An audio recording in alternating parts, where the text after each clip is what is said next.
Trump के election के हवाले से बड़ी बातें हो रही हैं। खान साहब से अंदर पूछा भी गया, खान साहब ने सिर्फ इतना कहा कि हमें यह उम्मीद है कि कम से कम अब जो भी हुकूमत आएगी वो न्यूट्रल रहेगी, किसी की साइड नहीं लेगी।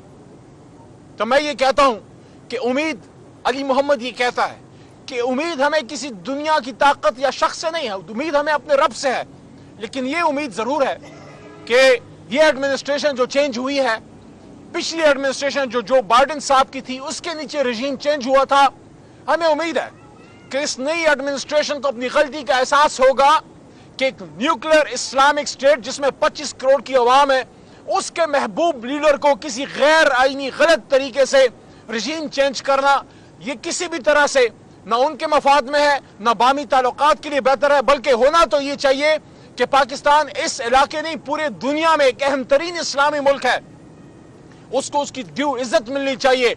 और उस इज्जत का तकाजा यह है कि ये कौम जिस लीडर को अपना लीडर माने, उस लीडर को लीडर का रोल दिया जाए, उस लीडर को इस कौम को लीड करने दिया जाए। उसका अंजाम यह नहीं होना चाहिए कि किसी को रोड पे मार दो, किसी को शहीद कर दो, और जो किसी भी तरीके से ना माने उसको 460 दिनों से जेल में डाल दो। तो ये जिस तरीके से आईनी तरामीम की गई बिल्कुल गलत था। और अब आखिरी बात, ये जो अभी परसों कुछ कानून पास किए गए हैं जिसमें आर्मी एक्ट भी है और जिसमें सुप्रीम कोर्ट के हवाले से जजों की तादाद का इजाफा भी है। देखिए, शख्सियात आती जाती रहती हैं। आज आसिम मुनीर साहब हैं, कल कोई और होगा, उनसे पहले कोई और था। ओहदा रहता है, इदारा रहता है। हमारी कंसर्न यह है कि आपने जो भी कानून पास करना था, आपने अपोजिशन से एंगेज क्यों नहीं किया? हुकूमत ने अपोजिशन से राब्ता क्यों नहीं किया? आपने इस पर डिबेट क्यों नहीं की? क्या ये हमारा मुल्क नहीं है? क्या ये हमारा इदारा नहीं है? अगर कोई भी आप कानून पास करना चाहते हैं, आप हमसे एंगेज कीजिए, हमें कन्विंस कीजिए कि ये मुल्क के लिए बेहतर है। तो हम मुल्क के मफाद में हमेशा तहरीक इंसाफ ने स्टेप लिया है, लेकिन आपने हमसे एंगेज ना किया। आपने कायमा कमेटी बराए कानून में या कायमा कमेटी बराए डिफेंस में या कौमी असम्बली के फ्लोर पर इस पर डिबेट नहीं की।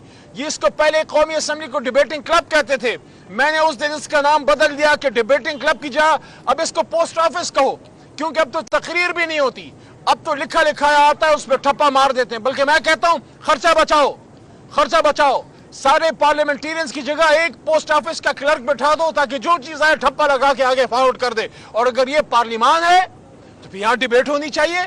आपने अगर किसी इदारे के सरबराह की मुद्दत में तोसी करनी है, टाइम फ्रेम में, या कुछ भी करना है, उसको डिबेट करें। अगर अच्छा है तो पाकिस्तान के मफाद में हम आपके साथ हैं, लेकिन आपने तो डिबेट ही नहीं किया। माजी में एक्सटेंशंस भी मिली हैं, लेकिन उसूली तौर पर तहरीक इंसाफ एक्सटेंशंस के हक में नहीं है। हम समझते हैं कि इदारा मजबूत होना चाहिए, और जब आप एक तवील मुद्दत तक आप एक्सटेंशन देते रहते हैं तो उससे इदारा जो है उसकी स्ट्रेंथ में कमी आती है।